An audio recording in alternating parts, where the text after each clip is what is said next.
Work energy और power के अगले क्लास में आप सबका स्वागत है। पिछले क्लास में हम लोगों ने देखा जो पहले के सारे कॉन्सेप्ट्स पढ़े हुए पे हम लोगों ने प्रैक्टिस किया, एक फुल डिस्कशन क्लास लेके और कॉन्सेप्ट्स को आगे बढ़ाते हुए, और अब हम लोग अंत की तरफ बढ़ रहे हैं चैप्टर के। वर्क एनर्जी थ्योरम पढ़ेंगे हम लोग। जो कॉन्सेप्ट सब पढ़े हैं अब उन्हीं को जोड़ना बाकी रह गया है। लास्ट में पावर भी होगा, तो इसमें कुछ नया अब कॉन्सेप्ट नहीं आ रहा होगा ज़्यादातर चीज़ों में, बस उनको जोड़ेंगे और एक नया एप्लीकेशन करके कुछ नई बातें आ जाएंगी। ठीक, तो वर्क एनर्जी थ्योरम कहता है कि नोट करें हम लोग इस बात को कि work done by all the forces, किसी ऑब्जेक्ट पे या किसी सिस्टम पे work done by all the forces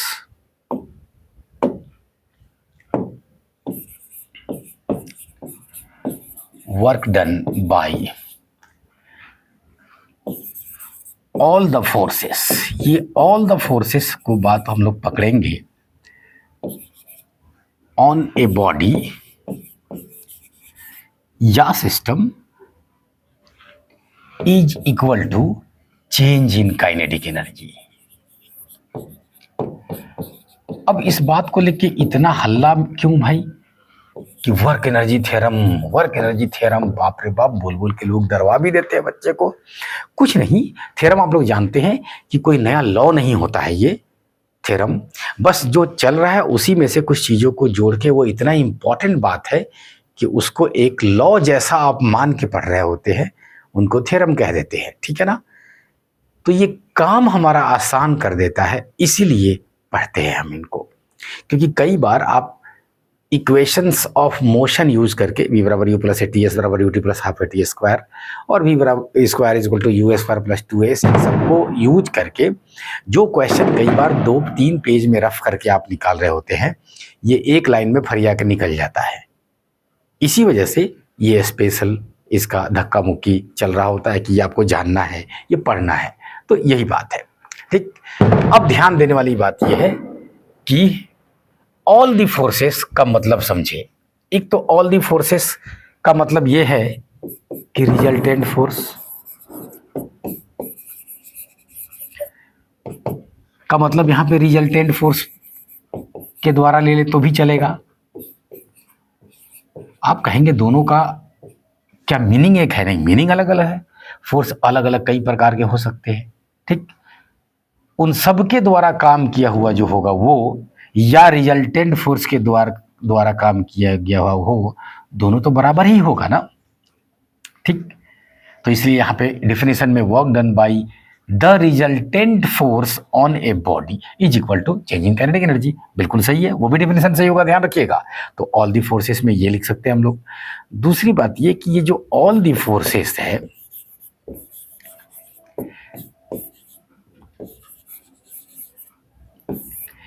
ये एक्सटर्नल हो सकता है, इंटरनल हो सकता है। एक्सटर्नल और इंटरनल सब के सब लेंगे। और दूसरा कंजर्वेटिव भी हो सकता है, नॉन कंजर्वेटिव भी हो सकता है। तो काम हमारा आसान कर दिया ये।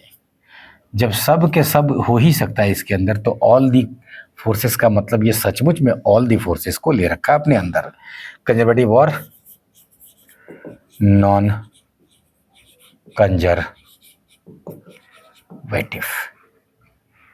ठीक है, तो हमेशा के लिए इसको याद कर लीजिए, work done by all the forces on a body is equal to change in kinetic energy. Change in kinetic energy,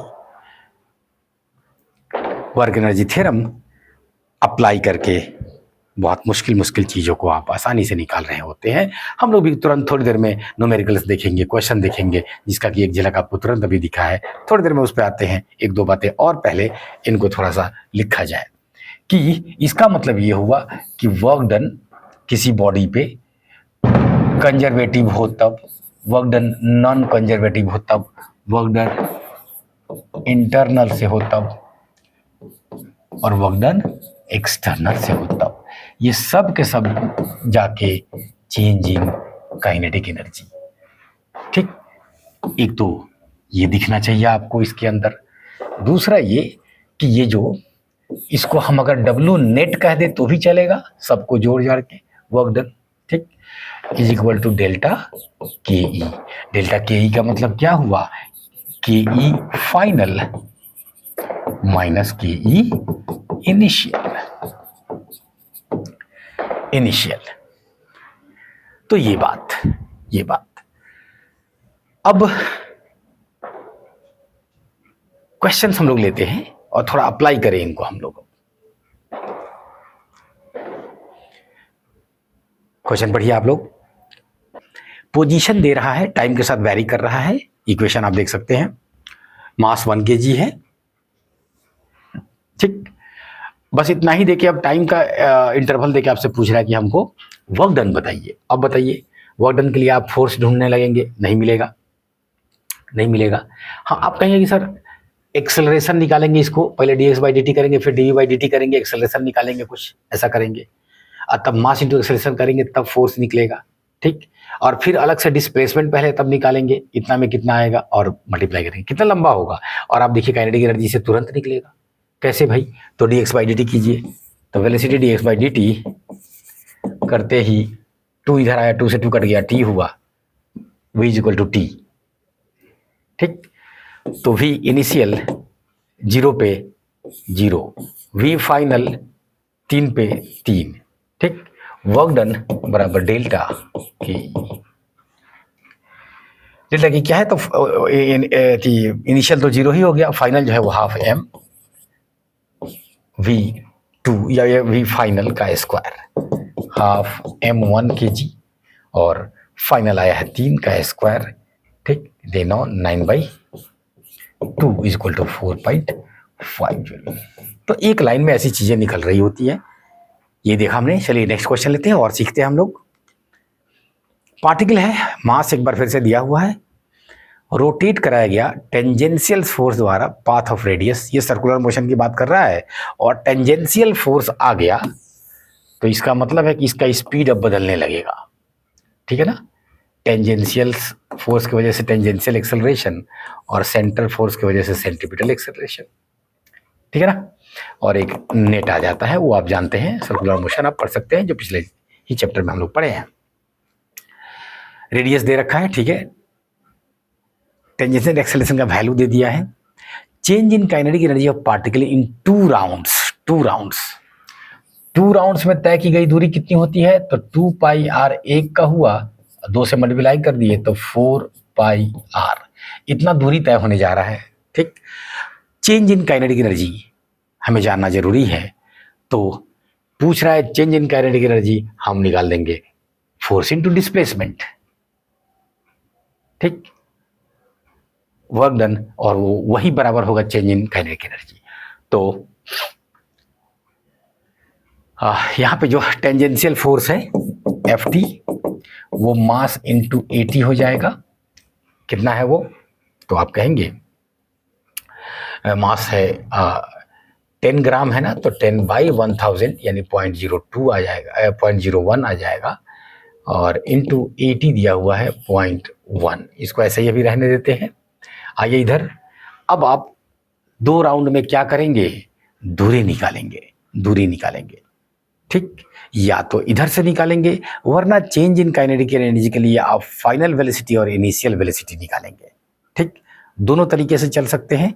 अगर फाइनल वेलोसिटी पता चल जाए आपको, तो final kinetic energy minus initial kinetic energy कर देंगे, दोनों ये रहा। और यहाँ अगर आप फोर्स इससे निकालना चाहते हैं, दोनों रास्ता से, इसमें दोनों में लगभग सेम मेहनत आपको करना पड़ेगा, इसलिए ठीक, हम फिलहाल इससे निकालना चाहते हैं। चलिए दोनों का निकाल लिया जाएगा, हम दोनों मेथड सीख लिए। चलिए, फोर्स है, अब हम चाहेंगे कि कितना दूर चला इस फोर्स के प्रभाव में। तो जो दूरी है वो डायरेक्ट लिखिए 4 पाई r, अभी भी लिखे थे वहां पे 4 पाई r है। तो आप कहेंगे वर्क डन बराबर फोर्स इनटू डिस्प्लेसमेंट। फोर्स जो है ये देखिए 0.01 इंटू 0.1 और डिस्प्लेसमेंट आया 4 पाई आर, 4 पाई आर, ठीक है ना। ये सेंटीमीटर में एक बार, तो फिर से इसको यहाँ नीचे 100 कीजिए, 100 कीजिए। ये क्षेत्रीय 18, ये लगभग 20 आएगा। 6.4 को इससे गुना करेंगे तो आइए पहले तो ये 10 to -2 -1 -3 एक साथ लिखिए यहाँ पे, ठीक। ये 100 को ऊपर ले आइए, -2, ठीक। ये काम खत्म, इसका काम खत्म, 4 बचा हुआ है और ये ऑलमोस्ट 20 आ रहा होगा, ठीक है। तो 80 गुना 10 to the power -5 मतलब 8 × 10⁻⁴ जूल, ठीक आया। अब देखिए एक और खूबसूरत बात इसमें कि फाइनल वेलोसिटी, इनिशियल वेलोसिटी निकाला जा सकता है। तो इनिशियल वेलोसिटी को हम 0 मान लेते हैं, मान लीजिए 2 राउंड्स की बात कर रहा है तो ठीक है। फाइनल वेलोसिटी जो होगा वो v = u + at, ठीक है ना, at। ध्यान दीजिए चूंकि यहाँ पे बोला नहीं है कि ये रेस्ट से शुरू कर रहा है, तो इसलिए ये थोड़ा सा रिस्की हो सकता है कभी कभी, क्योंकि वो बोला नहीं है। और यहाँ फोर्स इंटू डिस्प्लेसमेंट ये ऑलवेज लागू होगा। वो किसी भी 2 राउंड वाला लेंगे, तब बीच का 2 राउंड लीजिए, अगले 2 राउंड लीजिए, सब में वर्क डन यही आएगा। तो ये बराबर चेंज इन काइनेटिक एनर्जी होगा। यहाँ जरा देखते हैं, तो इसमें जो टेंजेंशियल एक्सेलरेशन ऑलवेज लेंगे आप, सेंटीमीटर तो मैग्नीट्यूड बदलता नहीं है इनका, इसलिए वो लेते नहीं आप। तो टेंजेंशियल टी v + at, ठीक है ना। तो एक्सेलरेशन 0.1 है और t कितना आएगा तो कहिएगा एक राउंड में तय की गई दूरी s = vt से निकालेंगे आप। तो सवाल ये उठता है कि फिर आप जहां पहुंचेंगे वो स्क्वायर और v पर ही पहुंचेंगे, v² इधर आएगा, तो क्यों नहीं डायरेक्ट वो इक्वेशन यूज कीजिए।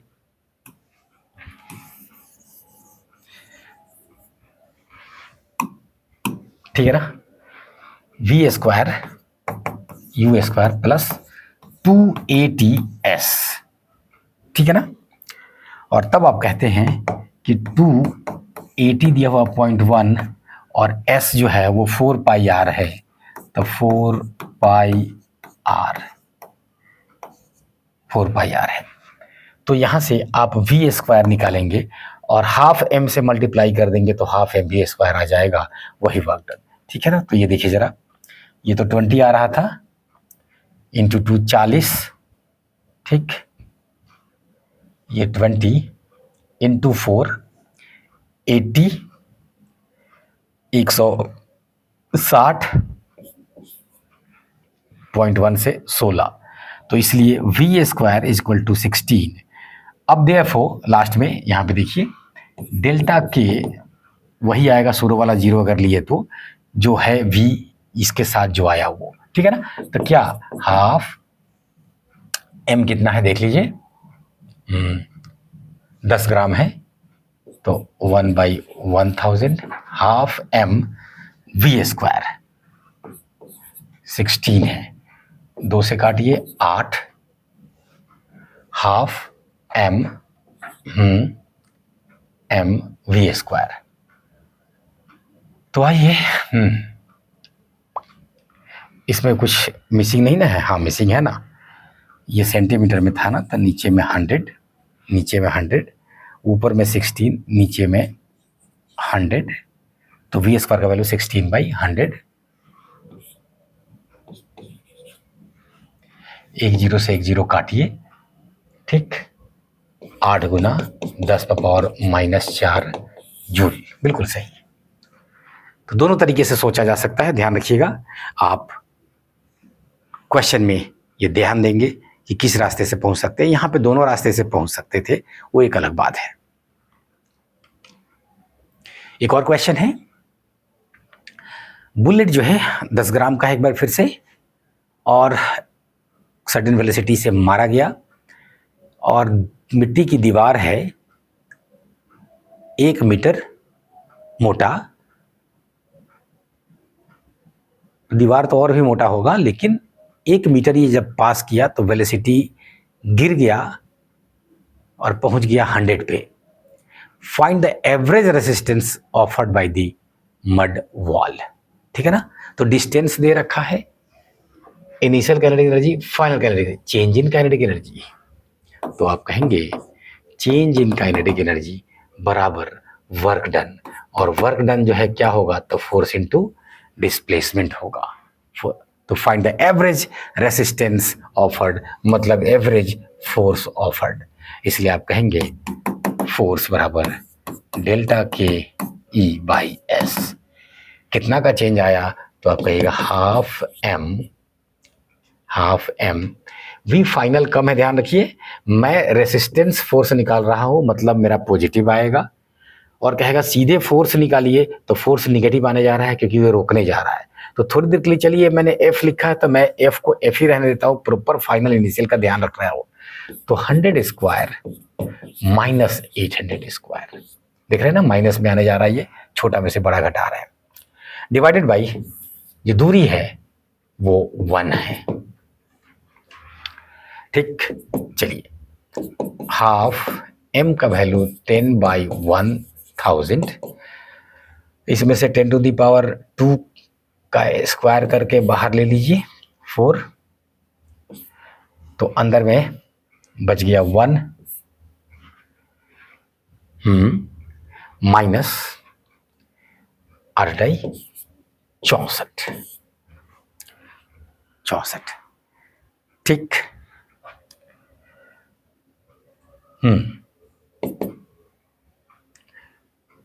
माइनस ये ऊपर गया, ये कट गया, तो 100/2 यानी 50, और इधर कितना 63,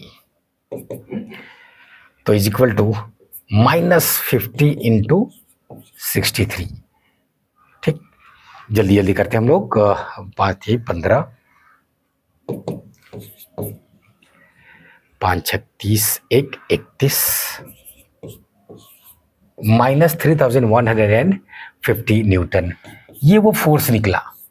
तो ध्यान दीजिए, बोलेगी कितना फोर्स लगाया तो माइनस में आंसर बोलेंगे, लेकिन पूछा कि नहीं रेसिस्टेंस बताइए कितना हुआ, तो चूंकि रेसिस्टेंस खुद ही विरोध करने को कहते हैं, तब उसमें माइनस प्लस बोलने का कोई ज़रूरत नहीं है, उसमें सीधे आप जो मैग्नीट्यूड है वो बोलते हैं और कहते हैं 3150 न्यूटन रेसिस्टेंस है। तो हम लोग वर्क एनर्जी थ्योरम के एप्लीकेशन करते हुए एक और क्वेश्चन सामने है, इसको भी देखा जाए। सीख रहे होंगे आप लोग।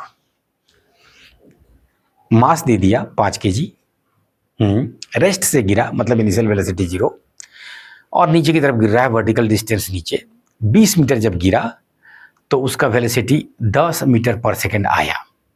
How much work is done by the resistance of the air on the object. चूंकि आप लोग कई क्वेश्चन ऐसे सॉल्व किए रहते हैं, भाई इतना से गिरा तो वहां का पोटेंशियल एनर्जी बदल गया काइनेटिक एनर्जी में, ठीक है ना।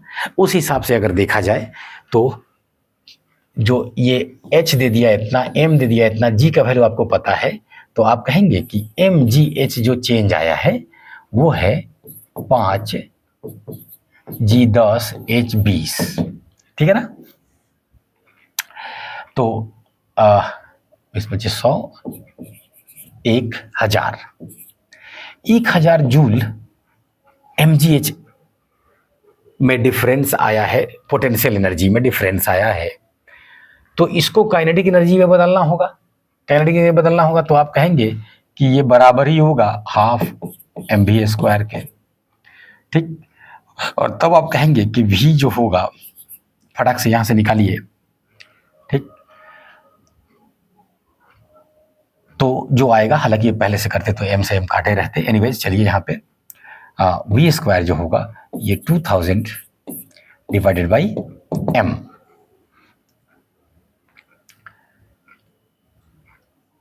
m कितना दिया हुआ है देखिए 5, इसलिए v is equal to √400 is equal to 20 meter पर सेकेंड। ठीक है ना। तो आप mgh को हाफ mv स्क्वायर में बदलते हैं और ऐसा करते हैं। अब जरा देखिए इस क्वेश्चन में क्या कह रहा है कि इसका वेलोसिटी 20 नहीं 10 है, 10 है। तो बस यही हम आपको समझाना चाह रहे थे कि आमतौर पे वो जब क्वेश्चन पूछते हैं तो आप एयर रेसिस्टेंस वगैरह किसी चीज़ के बारे में सोचते नहीं है और सीधे एनर्जी कंजर्व रखते हैं, मैकेनिकल एनर्जी। पोटेंशियल जितना से घटा है काइनेटिक उतना से बढ़ेगा, तो वेलोसिटी इतना हो जाएगा।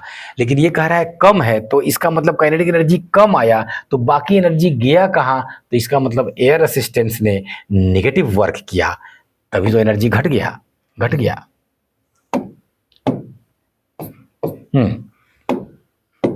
घट गया। तब आप क्या करेंगे? वर्क एनर्जी थ्योरम लगाइए। ठीक, तो जल्दी से सॉल्व होगा। वरना आप इधर से एनर्जी निकाल लीजिए, इसका निकाल लीजिए, जो डिफरेंस आया वही एयर रेसिस्टेंस ने वर्क किया। तो चूंकि आप इधर से आ रहे थे तो यही वाला काम फरिया लीजिए पहले कि इधर से आते तो कितना आना था? एनर्जी 1000 जूल है, उसके पास कितना है? उसके पास कितना?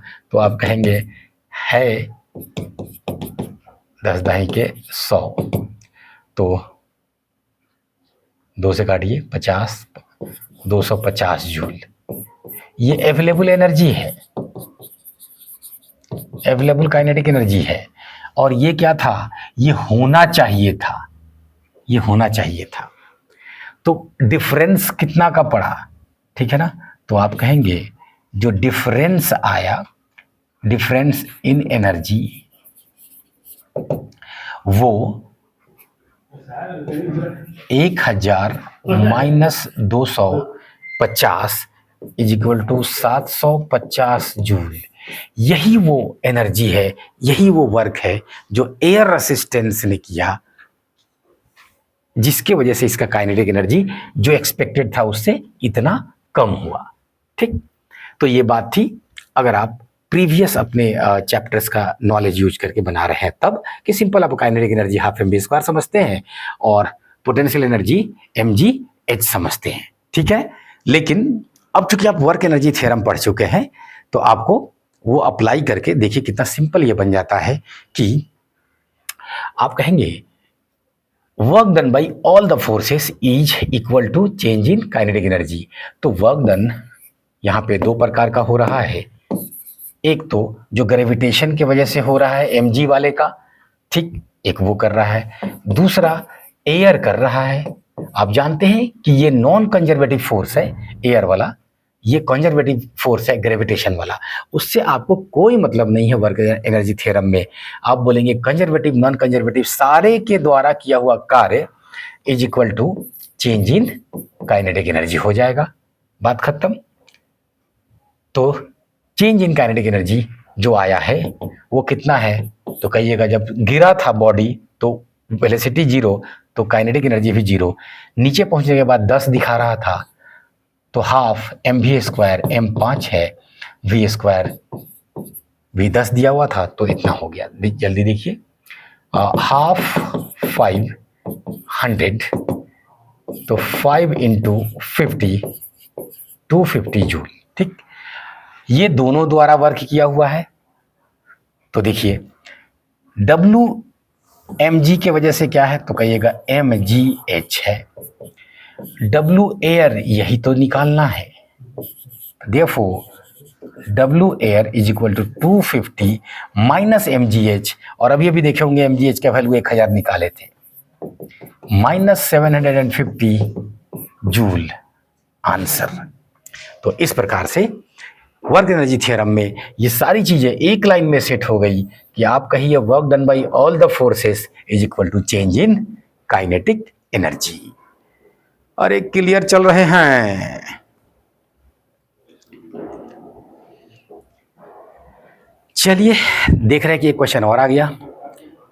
पार्टिकल ऑफ मास m है, वेलोसिटी वेरी कर रहा है x के साथ, ऐसा कुछ।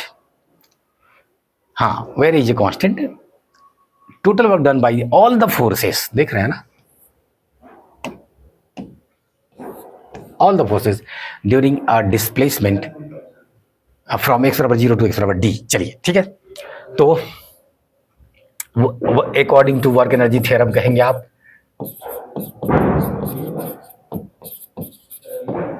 W ऑल द फोर्सेस की वजह से वो चेंज इन काइनेटिक एनर्जी होगा। तो आपको बस देखना है x बराबर 0 पे कितना वेलोसिटी था, x बराबर d पे कितना वेलोसिटी था। तो एट x बराबर 0 वेलोसिटी बराबर 0, ठीक है। एट x बराबर d वेलोसिटी बराबर a रूट d, ठीक। हाफ m v फाइनल का square half m v initial का स्क्वायर, ठीक। Half m v final a root d का स्क्वायर माइनस 0, इसलिए half m a square d answer. तो work energy theorem के different applications वाली चीजें हम लोगों ने देखी। एक और क्वेश्चन आ गया तो देख ही लेते हैं। इस बार फोर्स दे रखा है,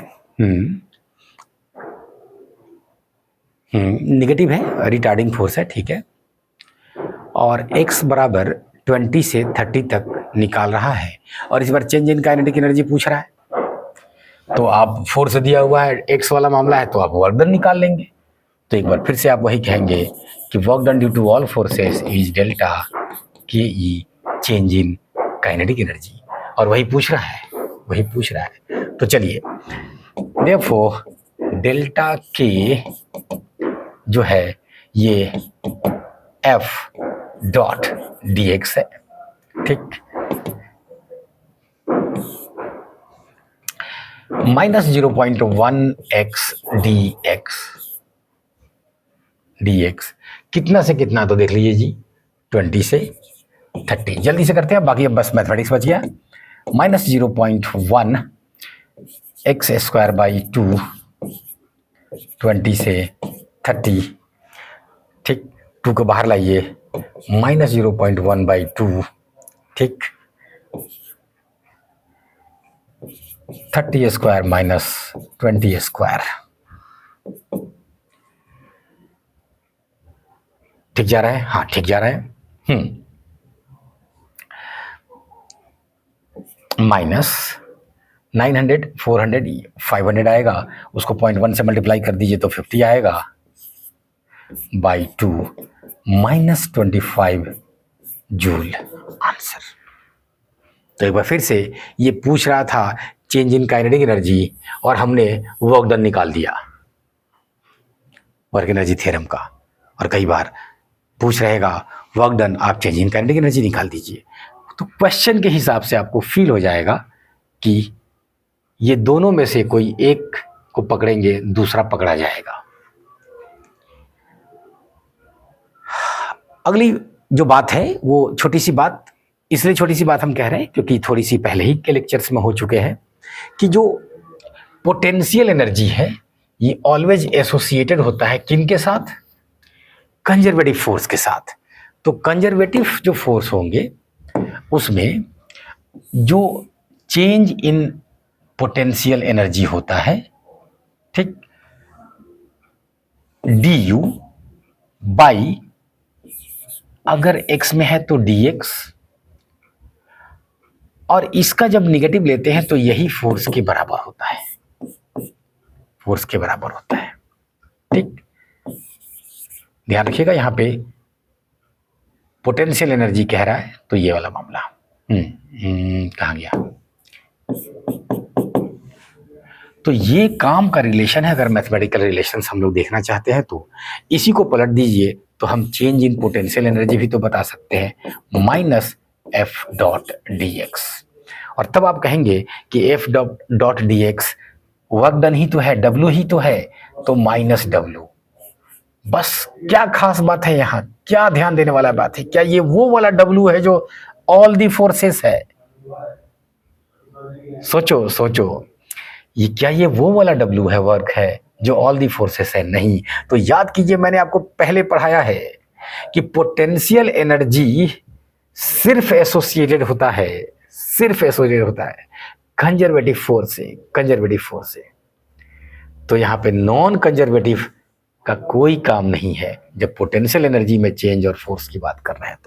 तो ये ऑलवेज कंजर्वेटिव फोर्स वाली बात है। ये रिलेशन काम का है जी। तो पहला तो ये, दूसरा ये। ध्यान रखिए, मैंने एक लिख के छोड़ दिया है डी बाई डी एक्स, ये वाई के लिए D by D Y, Z के लिए डी बाई डी जेड। तो उस प्रकार से force in X, force in Y and force in Z आप लिख सकते हैं।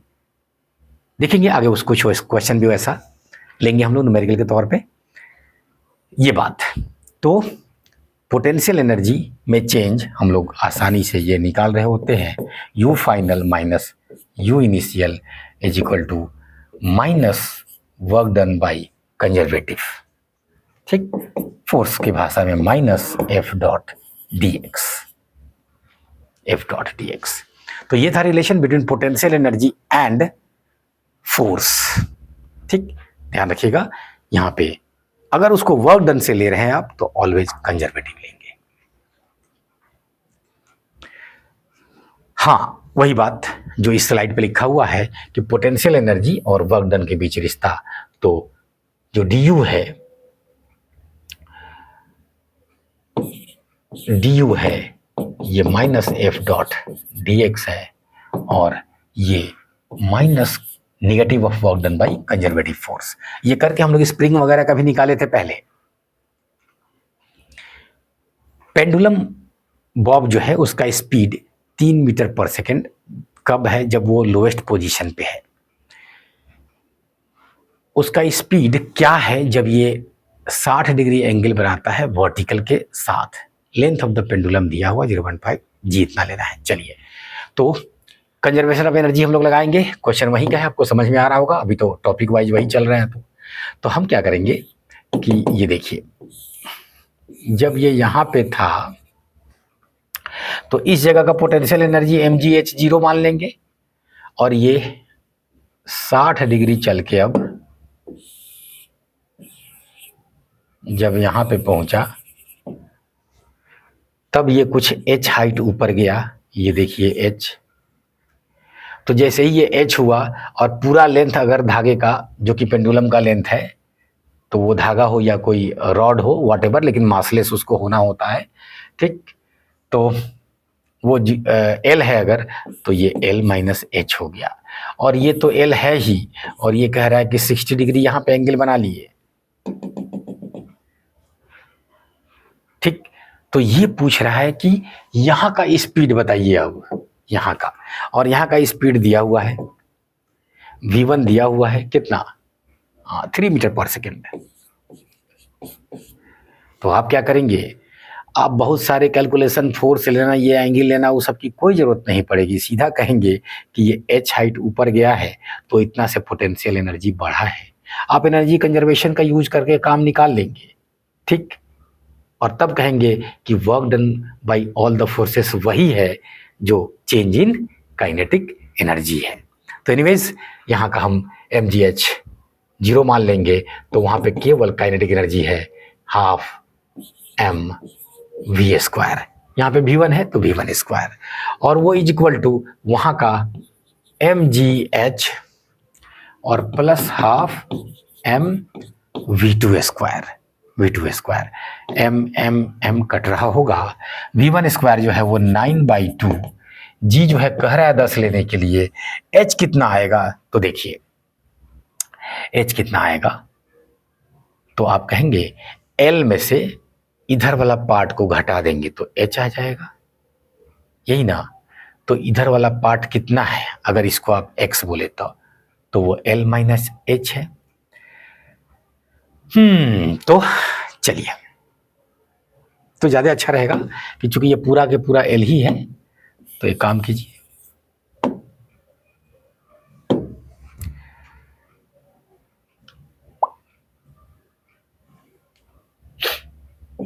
इसको x मान लेते हैं, तो ये l माइनस एक्स है। हाँ ठीक है, यही वो हाइट होने जा रहा है जिस तक ये बढ़ा है, एनीवेज एक्स का वैल्यू कितना होगा, तो कहिएगा L cos 60, cos 60 value half होता है इसलिए L/2, L/2 ये ऊपर यहां तक है L/2, तो ये भी कितना बच जाएगा, ये भी L/2 बच जाएगा, देयरफॉर H बराबर L/2। तो M तो कट चुका है, G का वैल्यू 10 लेने के लिए कह रहा है, और H है L/2, अब प्लस V2² नीचे वाला 2 सब जगह का काट दीजिए। अब आइए V2² = 9 minus 10 into L, L कितना है 0.5 है, 10 को 0.5 से मिलेगी तो 5 है, 4 है, इसलिए V2 √4 बराबर 2 मीटर पर सेकेंड। तो वहाँ का वेलोसिटी हम लोग बताने में कामयाब हो गए। यहाँ पे हम लोग एनर्जी कंजर्वेशन यूज किए हैं, थोड़ा सा उसका अलग से भी बातें बाद में कर लेंगे, ठीक।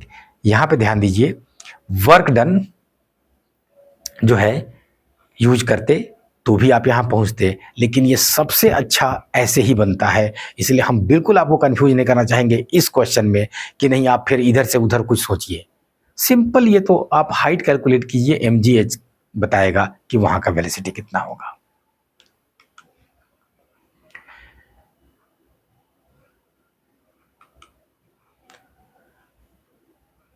फ्रिक्शनलेस सरफेस है तो टेढ़ा और टाढ़ा उससे कोई मतलब नहीं है, यहां से यहां तक अगर आया है तो mgh पोटेंशियल एनर्जी का चेंज आएगा, और वही यहाँ पे हाफ mv² के फॉर्म में आ जाएगा। इतना तो पता है, जरा देखा जाए आगे। From rest at A what is it, ठीक वही पूछ रहा है, तो कुछ करना ही नहीं है।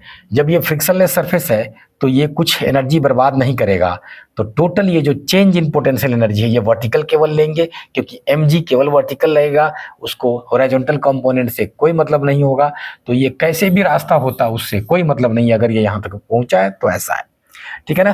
तो आप कहेंगे mgh बराबर हाफ mv², m से m काटेंगे, और ये बहुत फेमस रिजल्ट है √2gh। बॉडी को सीधा ही गिरा दीजिए तब, या फ्रिक्शनलेस सरफेस से आप गिरा रहे हैं कैसे भी करके तब, अगर h हाइट का चेंज आया है तो नीचे आने के बाद उसका स्पीड √2gh होगा। चलिए नया टॉपिक पढ़ते हैं, equilibrium of bodies. Equilibrium of bodies, तो सबसे पहले इक्विलिब्रियम का क्या मतलब है? इक्विलिब्रियम का मतलब है कि कुछ अस्थिरता आ गई, नेट कुछ नहीं हो रहा है, तो यहाँ पे नेट एक्सेलरेशन नहीं हो रहा है, नेट फोर्स नहीं लग रहा है, यहाँ पे ये मतलब होगा। तो इक्विलिब्रियम में होगा बॉडी। अगर नेट फोर्स नहीं है तो बॉडी ट्रांसलेशनल इक्विलिब्रियम में है, और अगर नेट टॉर्क नहीं है तो बॉडी रोटेशनल इक्विलिब्रियम में है। आप जानते हैं नेट फोर्स आ गया तो एक्सेलरेशन जरूर होगा, और नेट टॉर्क आ गया तो एंगुलर एक्सेलरेशन यानी अल्फा जरूर होगा। तो इक्विलिब्रियम दो बिल्कुल अलग अलग फिजिक्स के ब्रांच में हो सकते हैं, ट्रांसलेशन एक रोटेशनल, ठीक। हम लोग जो बात कर रहे होंगे मेनली अभी वो इक्विलिब्रियम इन ट्रांसलेटरी मोशन की बात कर रहे होंगे। क्लियर? आप जानते हैं कि उसको जब जब मौका मिले आप रोटेशन में कन्वर्ट कर सकते हैं, क्योंकि फोर्स से ही टॉर्क आता है, ठीक। आइए, ये जो इक्विलिब्रियम है इसके कुछ नाम दिए गए हैं, तो थोड़ा सा वो आपको जानना है, सीख लिया जाए। इक्विलिब्रियम में सबसे पहले ये आप कहेंगे कि एफ नेट 0 होना ही होगा, तो जाहिर सी बात है कि एक्सेलरेशन 0 होगा, ठीक। बॉडी इनर्शिया में होगा, body is in inertia, rest में है तो रेस्ट में ही रहेगा, और मोशन में है तो मोशन विथ कांस्टेंट वेलोसिटी रहेगा, ठीक। बॉडी आप कहेंगे कि इक्विलिब्रियम में है। ध्यान रखिएगा, कभी भी मत कर दीजिएगा इक्विलिब्रियम के लिए बॉडी को रेस्ट में होना जरूरी है ना, ये जरूरी नहीं है। नेट फोर्स होना 0 होना चाहिए, ये जरूरी है। ठीक, अब आइए इसमें जो नाम 3 दिए जाएंगे वो है, एक तो न्यूट्रल इक्विलिब्रियम, दूसरा स्टेबल इक्विलिब्रियम और तीसरा अनस्टेबल इक्विलिब्रियम।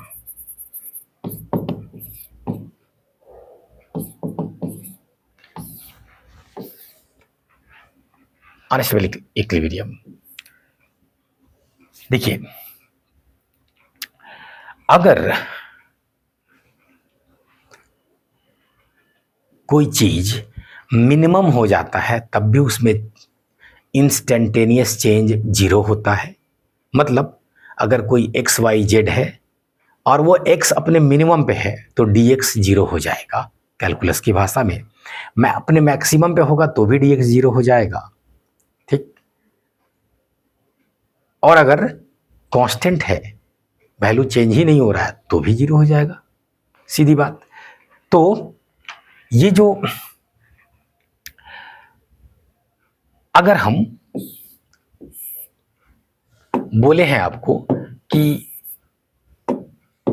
फोर्स 0 होगा, तो थोड़ी देर पहले ही बात हुई थी कि minus D U by D x, यही तो फोर्स है, यही तो फोर्स है। तो जैसे ही ये 0 हो गया, इसका मतलब ये इसको मल्टीप्लाई करेंगे वो भी 0, इसका मतलब डी यू 0 होगा, डी यू 0 होगा। ठीक, और अगर आप इन दोनों का ग्राफ लेते हैं तो क्या यही स्लोप है? हाँ, तो इनका स्लोप 0 होगा उस पॉइंट पे अगर ग्राफ लेते हैं तो। फॉर एग्जाम्पल ये देखिए, अगर इधर आप u ले ले, इधर x ले ले, तो ये देखिए क्या इसका स्लोप 0 है? हाँ 0 है, 0 है। और अगर ये कर्व होता तो आप कहते कि नहीं, तब सब जगह चेंज हो रहा है स्लोप, इधर भी है, केवल एक पॉइंट है जिस पर स्लोप 0 है, केवल एक पॉइंट है। ठीक, उसी तरह से अगर ये ग्राफ कहीं नीचे आ जाता तो आप कहते नहीं सब जगह स्लोप है, डी यू 0 नहीं है, लेकिन यहां पे फिर एक बार 0 है। बस फर्क ये वाले में और ये वाले में ये है कि ये मिनिमम पे है इतने एनर्जी है और ये मैक्सिमम पे है इतना एनर्जी है, इतना एनर्जी है। तो 3 जगह स्लोप 0 हो रहा है। ठीक, अगर ये ए है, ये बी है, ये सी है, ये सी है, तो 3 जगह स्लोप 0 है, तो तीनों जगह बॉडी इक्विलिब्रियम में है, क्योंकि तीनों जगह पे फोर्स 0 है। बी और सी में कहेंगे उस इंस्टेंट पे फोर्स 0 है, और ए तो लगातार 0 है। क्लियर? इन्हीं तीनों को एक नाम दिया गया है जो आपको ऊपर दिख रहा है, ऊपर दिख रहा है। क्या नाम है? जहां पर एक बॉडी इक्विलिब्रियम में है और एनर्जी मिनिमम है सी, उसको स्टेबल कहा गया। और ये याद रखने की कोई बहुत जरूरत नहीं है, नेचर का रूल है, energy is inversely proportional to stability. Energy ज्यादा तो स्टेबिलिटी कम, यहां पे एनर्जी कम तो स्टेबिलिटी ज्यादा, इसलिए ये स्टेबल इक्विलिब्रियम है। ठीक, और जहां पे मैक्सिमम एनर्जी है वो अनस्टेबल इक्विलिब्रियम है। तो जो बीच में बच गया वो क्या है? न्यूट्रल इक्विलिब्रियम है, न्यूट्रल इक्विलिब्रियम है। ग्राफ भी हम लोग एक बार थोड़ी देर बाद फिर से एक बार बना लेंगे, अभी जो बातें हैं थोड़ी सी लिख लिया जाए, बात आप समझ गए यहां पे।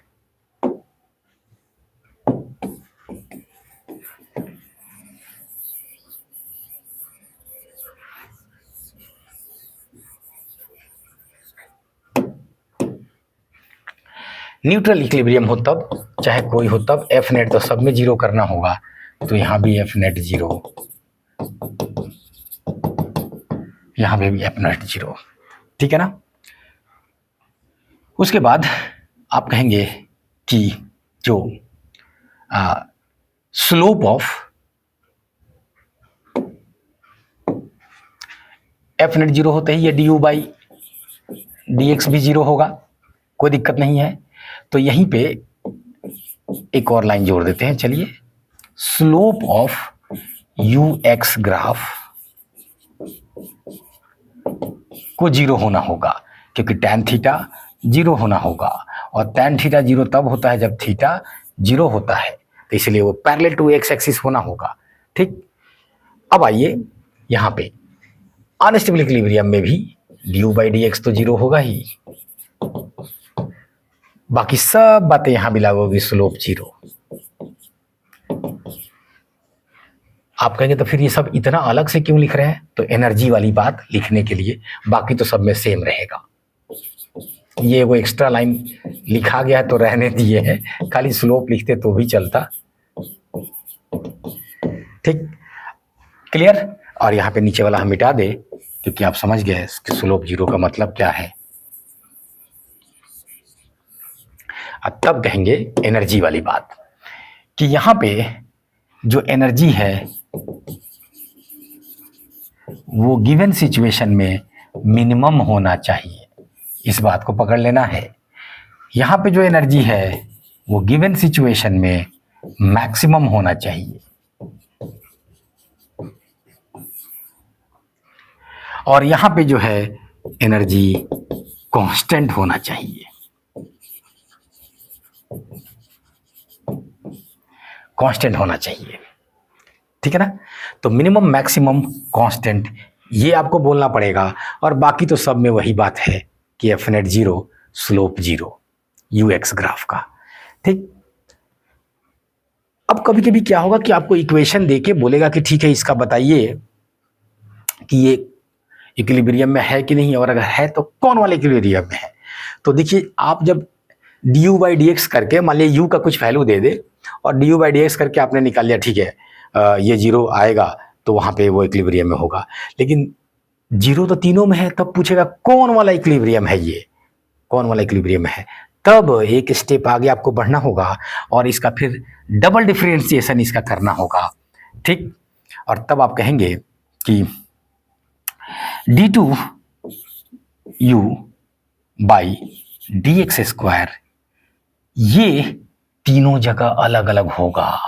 तो इसलिए जब इक्वेशन देके पूछेगा तब आप एक बार और डिफरेंशिएट करेंगे, डी बाई डी एक्स करने के बाद उसको एक बार और करेंगे।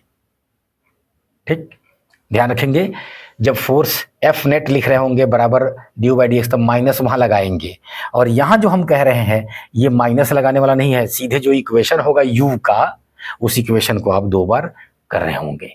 क्या? Differentiation, double differentiation.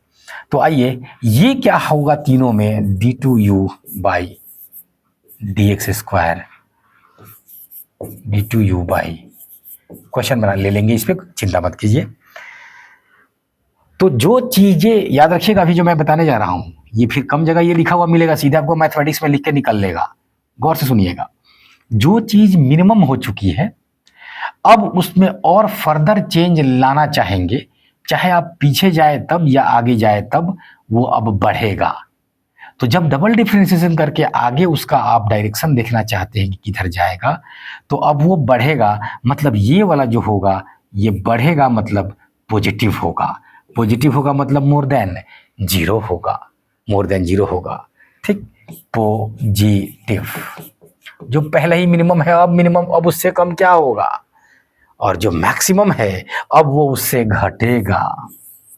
इसलिए ये डी टू यू बाई ये अब ये नेगेटिव होगा।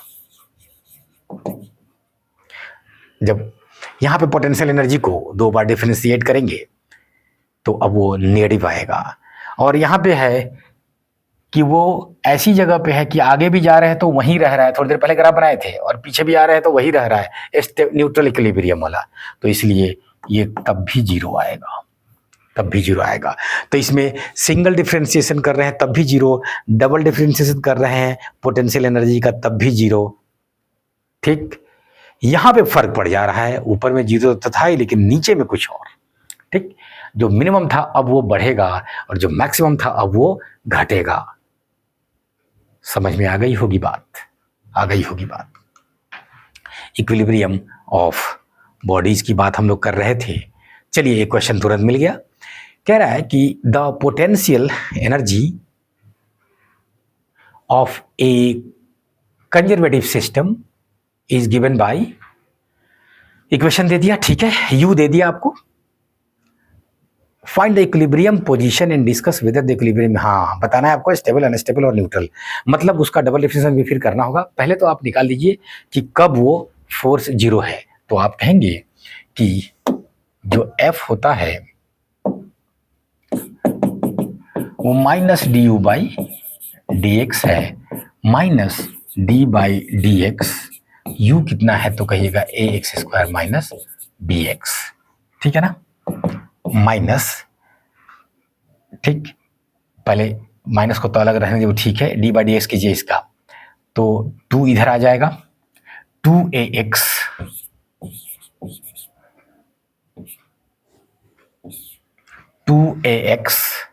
माइनस बी, अंदर ले जाइए, माइनस माइनस को फरिया दीजिए, तो b माइनस 2ax, तो ये रहा f, b minus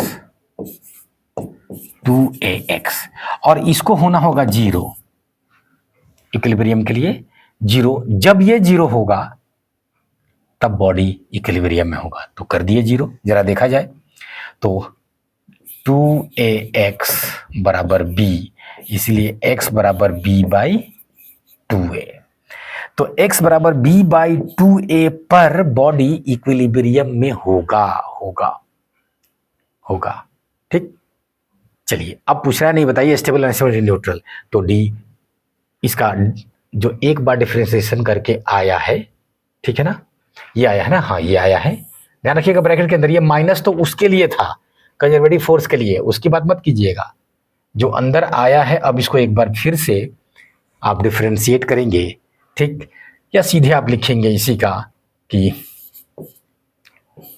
d2u by dx square, ठीक, जो है तो d2 by dx square of क्या, ax स्क्वायर माइनस bx,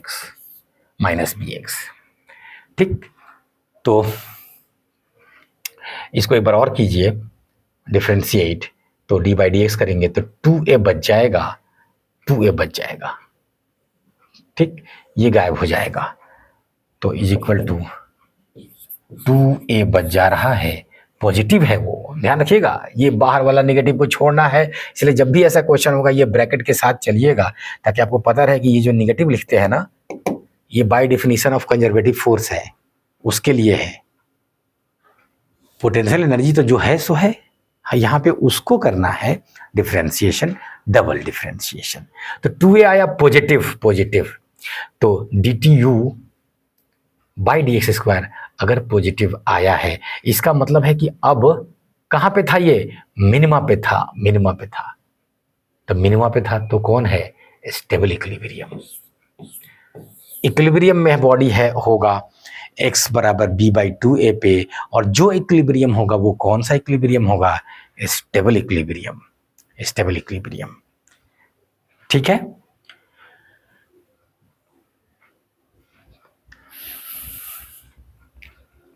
तो आज के लेक्चर में यहीं तक रुकेंगे, कॉन्सेप्ट को आगे बढ़ाएंगे, और अगले लेक्चर में हम लोग पावर को पढ़ रहे होंगे, और उसके बाद डिस्कशन लेंगे, या फिर बीच में भी कुछ डिस्कशन लेंगे, वर्क एनर्जी थ्योरम पे कुछ और क्वेश्चन लेंगे, और मिलेंगे अगले क्लास में, इक्विलिब्रियम की भी बात पे कुछ और क्वेश्चन बाकी है, लेंगे। आज का लेक्चर यहीं पे रोकेंगे हम, इजाज़त दीजिए, थैंक यू।